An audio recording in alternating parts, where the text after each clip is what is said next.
अच्छा भाइयों नमस्ते, जय माता दी। ध्यान दीजिए, कक्षा 12 के पिछले वीडियो में हमने आपको फलन की अवकलनीयता और सातत्यता पढ़ाई थी। अब आज हम आपको बता रहे हैं फलन का अवकलन करना। ठीक है, तो फलन का अवकलन आप कैसे करते हैं? कोई मान लीजिए कोई फलन f हाफ x है, हमें यदि आप इसका अवकलन करना है तो हमें ये जो x राशि लिखी है इसी के सापेक्ष हम अवकलन करते हैं। इसी को फलन की चर राशि कहते हैं। तो अवकलन का निशान क्या होता है? डी ऑफ डी एक्स, यानी D by D X F half x.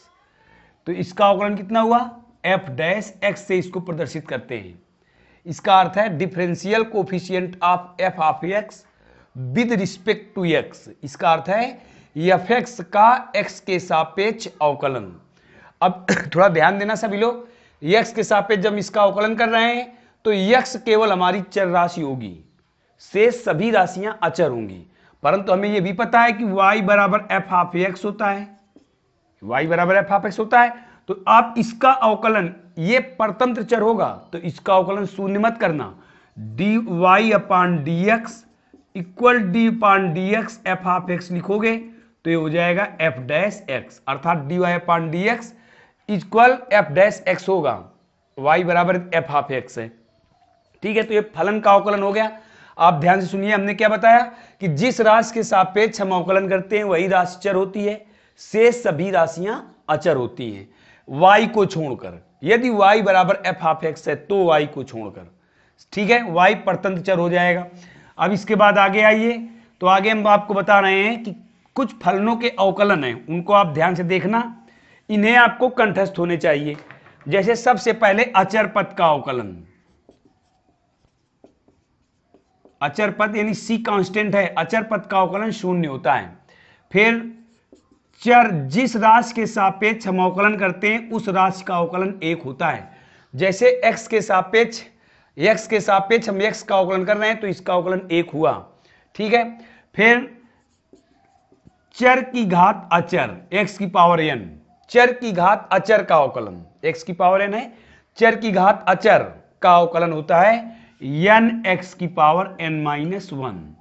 फिर चर घातांकीय अवकलन e की पावर x का अवकलन e की पावर x होता है। log x बेस e हो या log x केवल log x हो। यदि लघुगणक का आधार नहीं लिखा तो बेस e माना जाता है, बीज गणित में बेस e माना जाता है, इसका अवकलन सदैव 1 अपान x होता है। यदि लघुगणक का आधार अचर है, log x बेस a है, यदि लघुगणक का आधार अचर है तो इसका अवकलन 1 अपान x log e base a होता है। फिर इसके बाद a की पावर x अर्थात अचर की घात चर का अवकलन, अचर की घात चर का अवकलन a की power x log a base e होता है। ध्यान दीजिए, बस इतने ही तुम्हें मानक व्यंजक मिलेंगे जिनके हमें अवकलन याद होने चाहिए। ध्यान दीजिए, x का अवकलन एक हुआ, x की पावर n का अर्थ है चर की घात अचर का अवकलन, ये चर घातांकी है। ये log x जब लघुगणक का आधार चर है या आधार कुछ भी ना लिखा हो तो चर माना जाता है, इसका अवकलन 1 अपान x होता है। log x बेस a यानी लघुगणक का आधार अचर है तो अवकलन होता है 1 अपान x log e base a। a की पावर x का अवकलन होता है a की power x log a base e। ठीक है, इतने आपको इतने व्यंजक के अवकलन याद रखने, प्राथमिक व्यंजक हुए, प्राथमिक व्यंजकों के अवकलन ये हैं। अब आप ध्यान दें, ये आपको याद करने हैं तभी आप अवकलन के सवाल लगा सकते हो। इसके बाद आगे देखिए, फलनों के अवकलन देख लीजिए, त्रिकोणमितीय फलनों के अवकलन, ये भी आपको याद होने चाहिए। त्रिकोणमितीय फलनों के अवकलन क्या है? पहला त्रिकोणमितीय अनुपात sin x होता है तो sin x का अवकलन क्या हुआ? cos x, cos x का अवकलन क्या हुआ? Minus sin x। tan x का अवकलन क्या हुआ? tan x का अवकलन हुआ sec square x। cot x का अवकलन क्या हुआ? cot x का अवकलन हुआ माइनस cosec स्क्वायर x। ठीक है, फिर इसके बाद sec x का अवकलन sec x tan x होगा।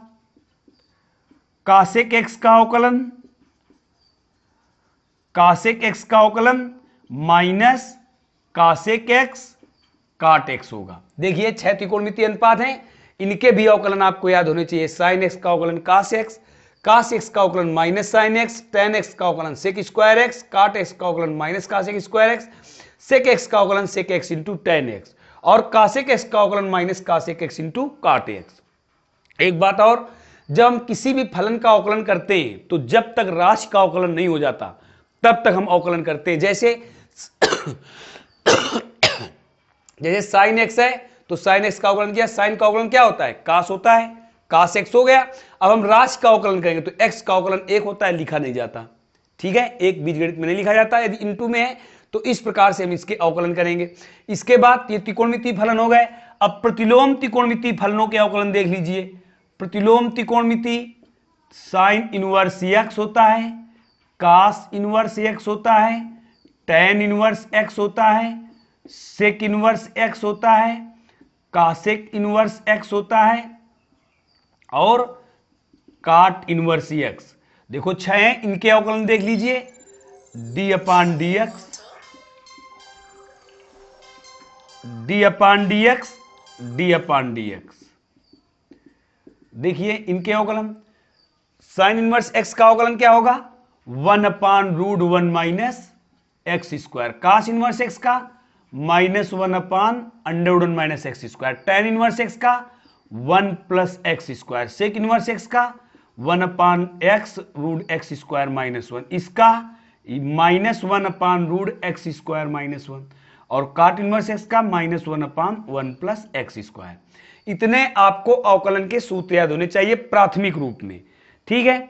तो आपको देखिए हमने प्राथमिक व्यंजक के अवकलन बताए, फिर इसके बाद त्रिकोणमितीय फलनों के अवकलन बताए, फिर इसके बाद हमने प्रतिलोम त्रिकोणमितीय फलनों के अवकलन के सूत्र याद करने को कहे। ये आपको जरूर कंठस्थ होने चाहिए, तभी आप आगे अच्छी तरीके से सवाल लगा पाओगे, ठीक। अब इसके बाद देखिए, यदि दो फलन है तो उनका अवकलन कैसे करते हो। दो फलन गुणनफल में है तो उनका अवकलन कैसे करते हो, उसके लिए सूत्र है दो फलनों के गुणनफल का अवकलन, दो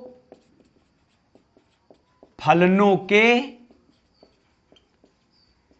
गुणनफल का अवकलन, ठीक है।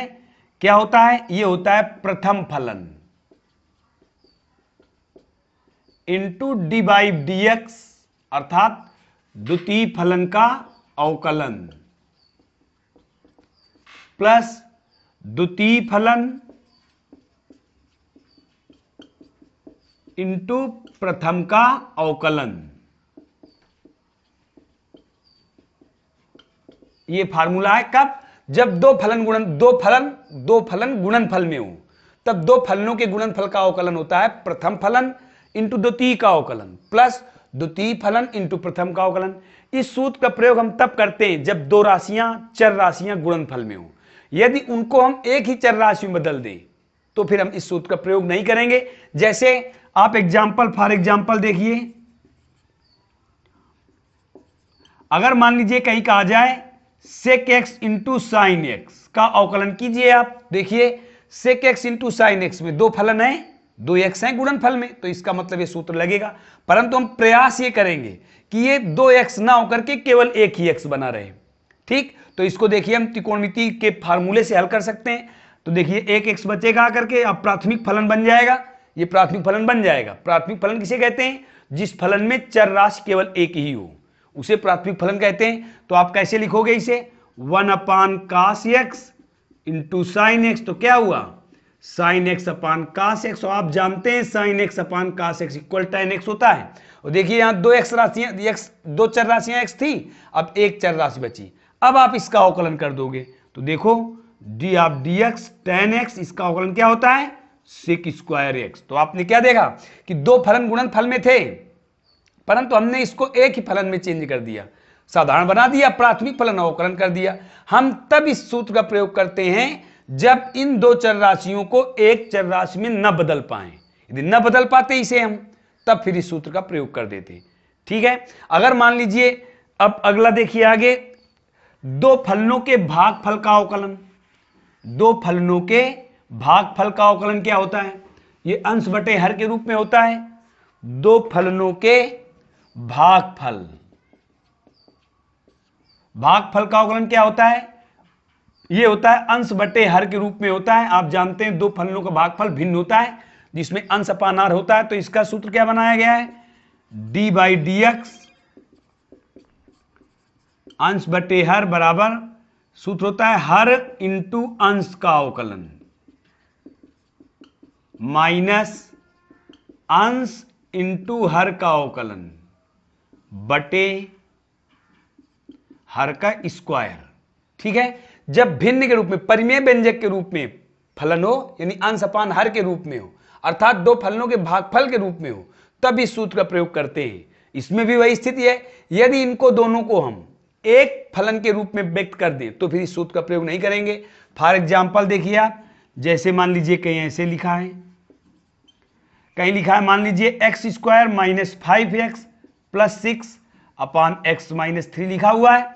अब आप क्या करोगे, देखोगे कि ये तो अंश बटे हर के रूप में लिखा है, हमें इस सूत्र में रख देना चाहिए।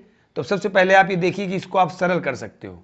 यदि सरल हो जाए तो आप सरल करोगे तो इसके फैक्टर करोगे तो इसके फैक्टर क्या होंगे, x माइनस 3 एक्स माइनस 2 होंगे अपान एक्स माइनस 3। तो देखिए कट गया, सरल हो गया, प्राथमिक फलन बन गया। अब हमें इस सूत्र का प्रयोग नहीं करना पड़ेगा, इसका अवकलन कर दोगे आप। कैसे अवकलन करोगे, D by D X X minus D by D x 2। तो एक्स का अवकलन हमने अभी आपको लिखाया है, एक्स का अवकलन एक होता है, जिस राशि के सापेक्ष अवकलन किया जाता है उस राशि का अवकलन एक होता है, और ये अचर पद है, इसका अवकलन 0 हुआ, 1 आ गया। इस प्रकार से आपके सारे सूत्र हमने अवकलन के बता दिए। प्राथमिक व्यंजक और फलनों के अवकलन हमने आपको बताए हैं। ठीक है, अब आगे देखिए आप, एक बात और आपको याद रखनी है कि कब हम किस राशि का अवकलन नहीं करते। यदि चर राशि में अचर राशि का अवकलन है, चर राशि में अचर राशि का गुणनफल है, चर राशि में अचर राशि का गुणा या भाग है, तो अचर राशि का अवकलन नहीं करते, का अवकलन नहीं करते। ठीक, यदि चर राशि में अचर राशि का योग्यांतर है तो अचर राशि का अवकलन करते हैं।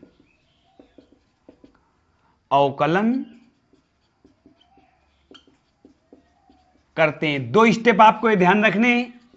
ठीक है, चर राशि का अचर राशि में यदि चर राशि अचर राशि का गुणा या भाग है तो अचर राशि का अवकलन करते हैं। फॉर एग्जाम्पल, जैसे मान लीजिए अवकलन नहीं करते, जैसे मान लीजिए ax लिखा है या x अपान a लिखा है, तो आप a का अवकलन नहीं करेंगे ना। यहां पे देखिए, यहां भाग है इसका और यहां गुणा है, तब हम इनका अवकलन नहीं करते। ठीक, परंतु यदि ऐसे लिखा होता x प्लस a या x माइनस a, तब हम a का अवकलन करते हैं। जैसे मान लीजिए यदि इसका करना होता तो a into D by D X X plus 1 upon a into D by D X x. तो आपने क्या देखा कि हमने a का अवकलन नहीं किया है, x का अवकलन किया है। इधर 1 अपान a का अवकलन नहीं किया, x का अवकलन किया। क्यों? क्योंकि जब चर राशि में अचर राशि का गुणा है तो अवकलन नहीं करते, भाग है तब भी नहीं करते, यदि जुड़ा और घटा है तो अवकलन करते हैं। इसी स्थिति में आप क्या लिखोगे, D of D X X plus D of D X A, D of D X X minus D of D X A. मतलब यदि आप चाहें इसका करो चाहे इसका करो, जानते हो x का अवकलन होगा 1, इसका अवकलन हो जाएगा 0, अचर है, इसका अवकलन 1 हुआ, इसका अवकलन 0 हो जाएगा।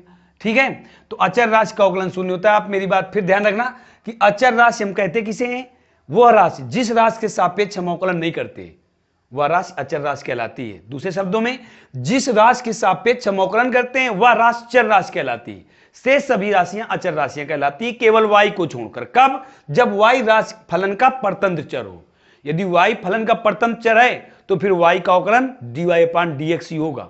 ठीक है, तो आप देखिए, ये जो हमने आपको बताया ये आपने फर्स्ट ईयर की कक्षा में पढ़े होंगे, परंतु ये सूत्र यदि आपको याद नहीं है तो फिर आप अवकलन नहीं कर सकते। ये बातें हमारी आप याद रखना। हमने आपको सभी फार्मूले बता दिए, अब आपको हम कुछ अवकलन बता रहे हैं, ध्यान देना। जैसे मान लीजिए एग्जाम्पल हम सवाल दे रहे हैं आपको, जैसे पहला क्वेश्चन है हमारा, कहीं लिखा है x cube plus 3x square plus 5 का x के सापेक्ष अवकल गुणांक ज्ञात कीजिए। का x के सापेक्ष अवकल गुणांक ज्ञात करना है, अवकलन ज्ञात करो, ये कह दे, तब आप क्या करोगे, कैसे लगाओगे इसे?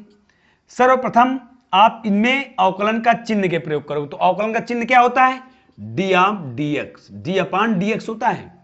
ठीक है, तो हर देखो कितने पद हैं, 1 2 3 पद हैं, तो इनमें आप लिख दोगे D upon D X X cube plus 3 D upon D X X square plus D upon D X 5, X cube का अवकलन 3x square plus 3x square का अवकलन 2x और 5 अचर है, 0 हो जाएगा। देखा ध्यान से आपने, यहां कौन सूत्र लगा? x की पावर n। क्यों? ये चर की घात अचर है और चर की घात अचर का अवकलन हमने आपको बताया nx की पावर n-1 होता है, अर्थात घात का गुणा कर देते हैं और घात में 1 कम कर देते हैं। इसमें देखिए 3 का अवकलन नहीं हुआ, क्यों? क्योंकि 3 अचर राशि और चर राशि में इसका गुणा है, इसलिए 3 का अवकलन नहीं हुआ। तो x स्क्वायर का अवकलन कितना हुआ? इसी सूत्र से, x की पावर n से, x की पावर n का अवकलन nx की पावर n-1 होता है, तो यार 2x बचेगा और ये अचर पद है, इसमें x नहीं लिखा है और जुड़ा हुआ है, तो इसका अवकलन शून्य हुआ। तो इस प्रकार से आंसर आपका कितना हुआ? 3x स्क्वायर प्लस 6x, ये आंसर हुआ। ठीक है, मान लीजिए दूसरा क्वेश्चन है, आपको क्वेश्चन दूसरा है, लिखा है x प्लस एक्स स्क्वायर बटे 2 प्लस एक्स क्यूब बटे 3 प्लस एक्स की पावर 4 बटे 4 प्लस डैश डैश। तो आप इसका अवकलन कैसे करोगे? D upon D X X plus 1 upon 2 D upon D X X square plus 1 upon 3 D upon D X X cube plus 1 upon 4 D upon D X X की power 4 और plus dash dash. अब आप इसमें देखिए यही स्थिति है, x की पावर n के फार्मूले का भी प्रयोग होगा। तो देखो पहले तो x की घात 1 है या x लिखा हुआ है, तो x का x के सापेक्ष अवकलन कितना हुआ? 1 प्लस 1 अपान 2 एक्स स्क्वायर का अवकलन आप करें तो n x की पावर n-1, फिर 1 अपान 3 इसका 3x की पावर 3-1, 1 अपान 4 4x की पावर 4-1। अब ये 4 से 4 कट गया, 3 से 3, 2 से 2, 1 plus X square plus x cube plus dash dash, यही इसका आंसर हुआ। तो इस प्रकार से प्राथमिक फलनों के अवकलन हम कर रहे हैं। ठीक है, आज हमने आपको प्राथमिक फलनों के अवकलन बताए हैं। ठीक है, अब हम आपको कुछ क्वेश्चन दे रहे हैं, आप अवश्य करना। प्राथमिक फलनों के अवकलन है और एक दो क्वेश्चन और देख लीजिए, करनी कर है तो कैसे करोगे आप? जैसे मान लीजिए कोई क्वेश्चन लिखा है x का घनमूल plus root x plus root a, मान लीजिए कोई फलन ये है, इसका x के सापेक्ष अवकलन करना है, x के सापेक्ष अवकलन करना है। तो आप पहले कैसे लिखोगे? देखिए घनमूल का निशान है, तो आप क्या लिख दोगे आंसर में? x की पावर 1/3, ये वर्गमूल x की पावर 1/2 प्लस रूट a अचर है, तो इसको आप चाहे ऐसे लिखा रहने दो, चाहे a की पावर 1/2 लिख दो। आप इनका अवकलन करो तो x की power 1/3 plus D of D X X की power 1/2 plus D of D X A की पावर 1/2। तो इसका अवकलन कितना हुआ? 1/3 एक्स की पावर 1/3 - 1, एक्स की पावर n से अवकलन n एक्स की पावर n-1 प्लस 1/2 एक्स की पावर 1/2 - 1 प्लस इसका अवकलन 0 हुआ। अब आप इसको सरल कीजिए, सरल कर लोगे, 3 1 कम 3 में 1 चला गया, कितना बचा? -2/3, 1/2 एक्स की पावर -1/2, बस यही इसका आंसर हुआ। ठीक है, इस प्रकार से आपके हमने प्राथमिक अवकलन बताए हैं जो आपने कक्षा 11वीं में पढ़े होंगे, और कुछ क्वेश्चन हम आपको खुद दे रहे हैं, ध्यान देना, वो आपको करके लाना है। ठीक है, अब इसके बाद देखिए आप, जैसे मान लीजिए ax स्क्वायर प्लस b/x है। मान लीजिए अगला क्वेश्चन है, अगला क्वेश्चन है हमारा ax square plus b/x, ax square plus b/x। ध्यान दीजिए, यदि हर में अचर राशि है, अंश में अचर राशि है और हर में चर राशि है, तो इसको हम ऊपर ले जाकर के अवकलन करते हैं। देखिए आप, अंश में यहां ये तो कोई प्रॉब्लम नहीं है, इसमें देखिए, इसमें b अंश में है और हर में x है, तो हमें x के सापेक्ष अवकलन करना है। x के सापेक्ष अवकलन करना है आपको। तो आप देखिए x चर राशि हुई तो अंश में चर राशि नहीं है, हर में चर राशि है, तो आप इसको ऊपर ले जा करके अवकलन करना। क्या लिख दोगे आप? ax² plus b into x की पावर -1। अब आप इसका अवकलन कर सकते हो, plus b into D by D X X की पावर -1। अवकलन किया तो a into 2x plus b into -1 x की पावर -1 कितना हो जाएगा? 2ax माइनस बी एक्स की पावर -2। बस यही आंसर हुआ। ठीक है, तो इस प्रकार से हमने आपको अवकलन के सवाल बताए। जैसे मान लीजिए अगला क्वेश्चन देखिए आप, अगला क्वेश्चन मान लीजिए कहीं लिखा हुआ है x plus 2 into x minus 3 का x के सापेक्ष अवकलन। तो आप देखिए इनका हमें गुणा करना होगा। पहले गुणनफल का भी सूत्र लगा सकते हो, परंतु सूत्र मत लगाना। देखिए रैखिक गुणनखंड है, यदि इनको हम गुणा कर दें तो हमें एक व्यंजक प्राप्त हो जाएगा। आप गुणा कर लीजिए, यहां पहले कितना हो जाएगा? x² plus 2x minus 3x minus 6। आप इसको सरल कर दीजिए तो x² माइनस x माइनस 6 हो गया। अब आप अवकलन का निशान लगा देना, D by D x x², D by D x x, D by D x 6, x² का अवकलन 2x, x का अवकलन 1 और 6 का 0। तो इस प्रकार से 2x माइनस 1 हुआ। इसका भी आंसर हो गया। ठीक है, तो अब यार ध्यान रखना, हमने आपको प्राथमिक फलनों के अवकलन बताए हैं, सूत्र सारे बताए जिनका हमें प्रयोग करना है, और अवकलन बताए। हमारी बात ध्यान से सुनना और हमारा ये चैनल पढ़ना, सब्सक्राइब करना, लाइक करना, अपने दोस्तों से भी कहना कि वो पढ़ें। आपको एनसीईआरटी का पूर्णतः मैटर हम देंगे, वही मैटर बोर्ड पेपर में भी आपको मिलेगा, मेरी 100% गारंटी है।